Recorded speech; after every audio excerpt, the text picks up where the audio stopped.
Hi guys, this is Massa from the Great White North. So we have Sid with us today. Hi Sid. Hey. So today I wanted to talk about the circuits and championship.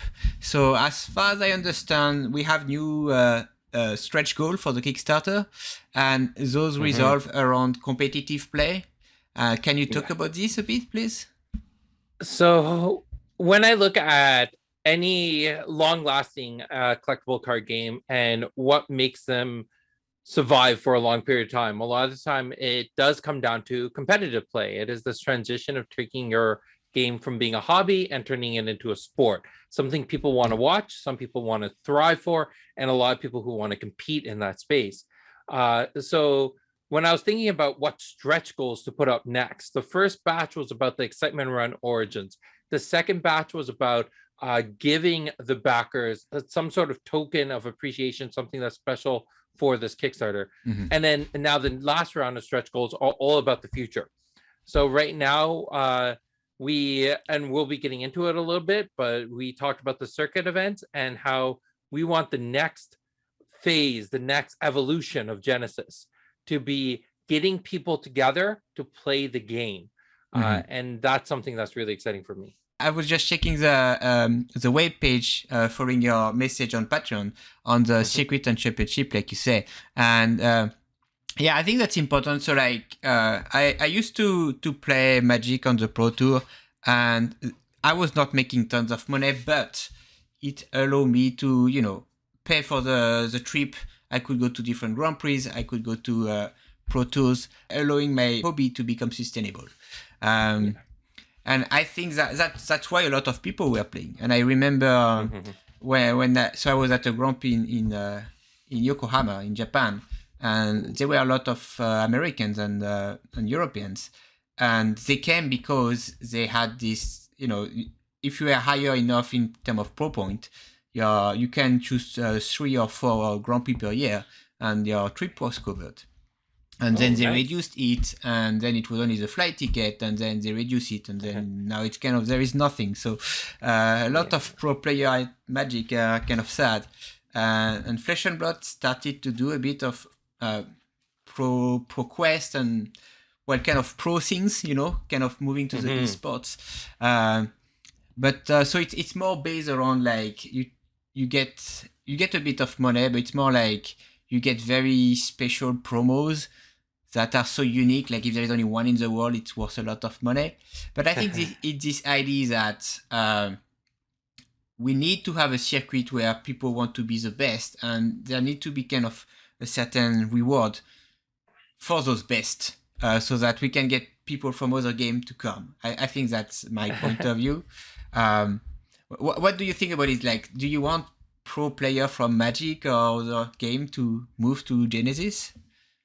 I definitely do appreciate the idea of people who take the game seriously and who want to be the best, who want to push Mhm. the limits. Because if you do not have an environment that allows for people to challenge themselves, to push themselves, to become uh, better than what they currently are, then they stay stagnant. If there's no reason to become better, Yeah. then you just stay where you are for a long period of time. So having that there is definitely really great. Another thing that I think is really great is just having a reason for people to come together. And your local game store, a lot of people come and play at your local game, like your store or Heads or Tails or wherever, Mhm. right? They come out, they play, and they have a lot of fun. But a lot of times there isn't a strong enough reason to cross pollinate, to bring players from one community to Yeah. another. And I want to see more of that. I want to see people travel to meet up with people, make friendships, and create those bonds, and then do cool partnerships later on. Like we're starting to see some of that cross pollination within the community, and Mhm. it's just beautiful. I love seeing people who met because of Genesis and are now friends. And we want to continue that with the circuit events. So, let alone are they going to be a space for people to compete and try to get their seat at the table for the championship, but it's also an opportunity for people to come together, check out a new store, a store that's been highly supporting Genesis for a long time, Mhm. and also meet new friends, make new friends. Yeah. So like I see here it's 2022 circuit event. It's it says Q3. So the plan is to start in Q3, like So my September or hope something. is we will start them as soon as we can reasonably put them together. So we have them in place. We've already talked to the partners that we need to run them. And our big thing is we need to figure out how far this goes. And that's part of the stretch goals, right? If we end up hitting the other two stretch goals, then we need to plan a much larger scene. And so we have our consulting company that we're going to work with, the same people who helped us put together the championship. They've done these type of circuit or pro tour type of things for games like Mortal Kombat. And they have the facilities, they have the knowledge of how to put something like this together. That would be absolutely amazing. And partners around the world. So I'm really excited that we're going to work with them again and do something really amazing. But let's see how the stretch goals go so that we can start announcing all of this partners. So the way I see things is like those circuit events are kind of a party, like a Grand Prix or something like that. And if you place well, you can be qualified for the big championship. Is that correct? Yes. Yeah. And so as those circuit events that I will call Grand Prix or PTQ just for the sake of my brain, will there be some friendly event? I mean, do you have a structure already or is there a plan? I want them to be... my vision for them is there's definitely going to be some friendly events, some side events, some opportunities for you to meet part of the team. I am going to try my best to attend as many of the circuit events as I possibly can, given COVID restrictions and traveling restrictions. But I'd like to be there so people can, talk to me about the pros about Genesis, the cons about Genesis, and just kind of pick my brain. But also, I want to show people some of the stuff that I have in the works and show them some of the casual ways I play Genesis as well. Yeah. Well, I think, those circuits are a good opportunity to have, you have your main event, let's say in Toronto or Vancouver or whatever. And maybe there's like 40 people, very competitive people. And then you want to have all those people coming just to check it out. Just like starter decks to learn how to play the game or just something fun, And I hope there will be, some cool reason to come to the event. Can I hope that we will get some special promos or posters or whatever, something fun? I always like when people leave with something to remember the event with. Yes, I agree. I want to have something, so let's say if you are in the top 8 or something from the circuit, you are qualified for the championship. That's the plan currently, is that if you get into the top 8 with any circuit event, then that gives you a seat at the table for the main championship event. And so can you remind me last year for the championship how much money was on the table? So there was 10,000 in prize support across both the championship event and the sealed event, but the sealed event had much smaller of the prize pool. On top of that, the championship winners all got an additional batch of the VIP promos. They got first place, got the Alpha Booster Box. Yeah. And then first place is going to be the first person outside of the game design team to design a champion. And from the sealed event, first place will get the opportunity to design a card. I see it, from my point of view, if we reach a scratch goal, we have more people, we have more brand awareness for the game, and then there will be a bigger, well, not a bigger, a more selective championship with more price.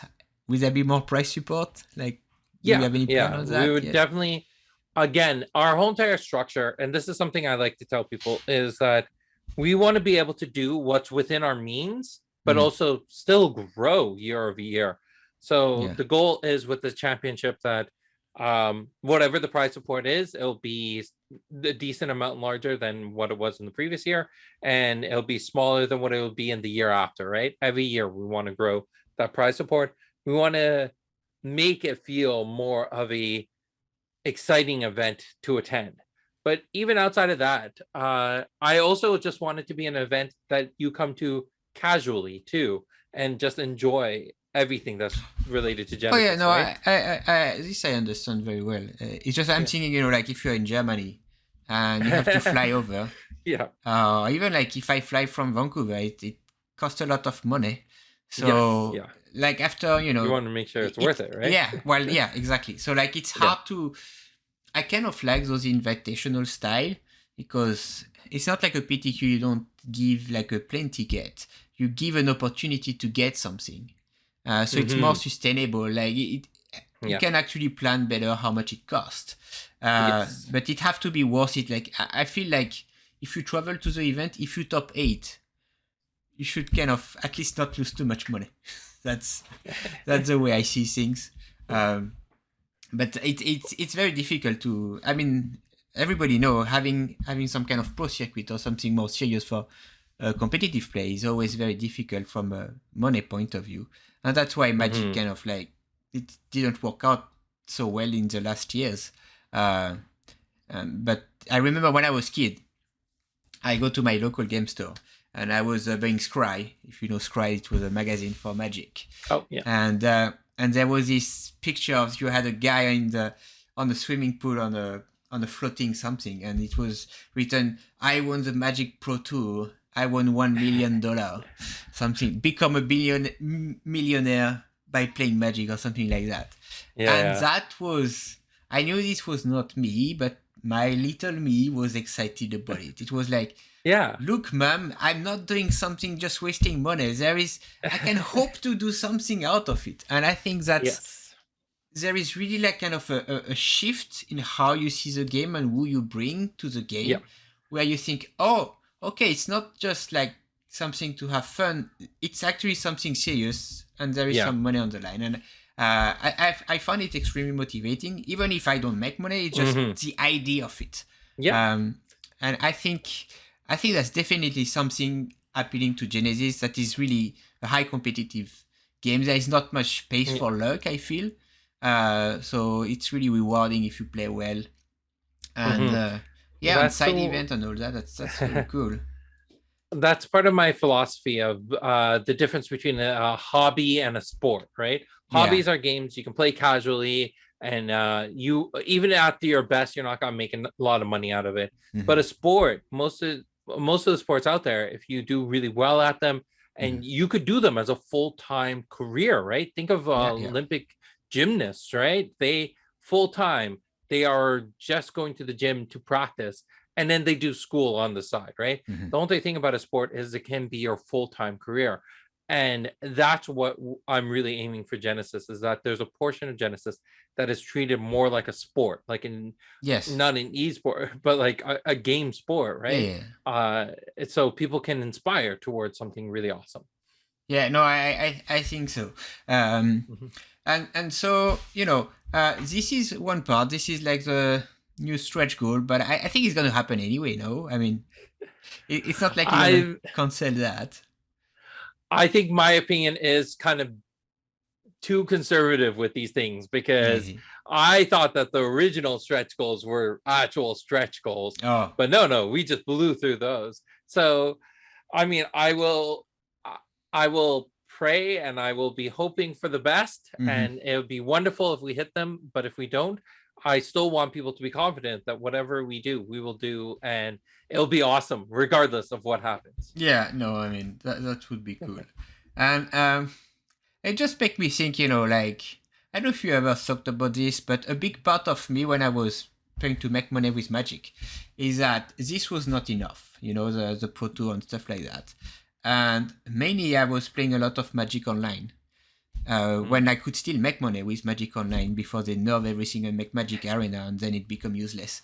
But I play sometimes like fun games like Raid, Shadow Legend or other, but I just feel I'm putting money in it and it's just so much a waste because Magic, if I spend $200 per week, I mean, it's not really gamble, but like you have estimated value, you kind of choose your competition, and then you have like the monthly championship.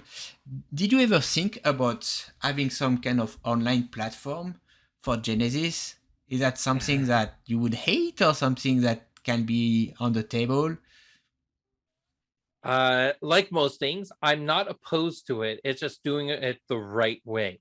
So part of the reason why I've always tried to build physical card game versus making a digital card game is because in the physical space, it's a lot easier to treat your end users, the players, the community, uh, in a very ethical and a very fair way.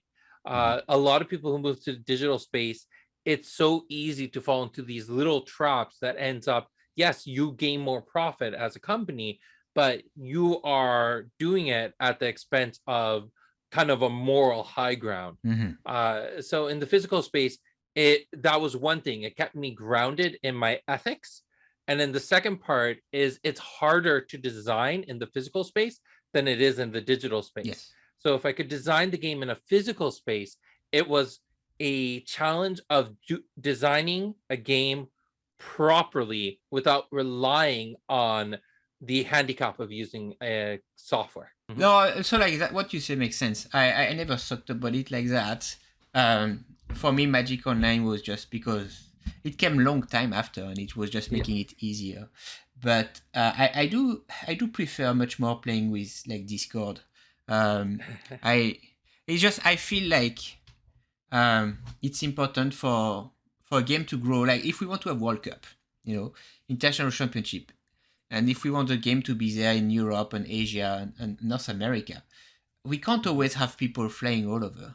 And I think it's good to have some time, like let's say every 3 months we try to make a World Cup and we have people all over the world, and we need to have a good system with Discord. I mean, I think it's not so bad right now. There are not that many cards in the card pool, but I think that would be nice if we could have some World Cup of Genesis, even though they would be not like on paper.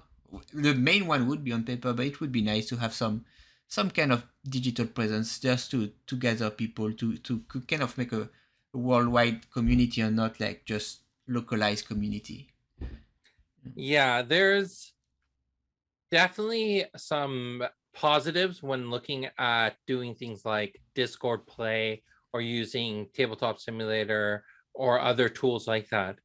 The thing that I think becomes a challenge is it becomes a lot harder to build communities that are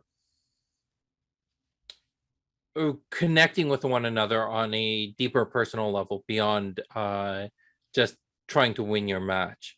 Not saying it can't happen. I've seen a lot of great communities that do, but it's harder. It's a lot harder. Yeah. No, I think, my worry is like, I see a lot of community around Ottawa or Toronto or like in the New York area.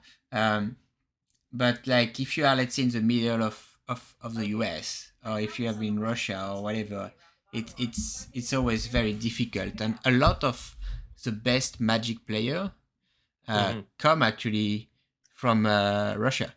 And they came to the game through Magic Online. So it's just, I'm not saying it's good or bad or whatever. It's just as somebody who is kind of remote, I feel kind of sad each time I see all those events, like those weekly events at Head or Tail and stuff like that. And we try to grow the community here, but I want to be able to compete. I want to see, am I that far from them? I want to rank myself, and and I think maybe that, I mean, the championship and those how it's called, those circuits, that might be a good way to do it. I hope we will have some point system and we can really compare each other. But that's why we're really hoping, like, even when we were playing on digital platform, I know you and I have talked about how you ran that amazing event using Discord and webcams. And I'm actually putting together your package so I can send you promos for people who do that.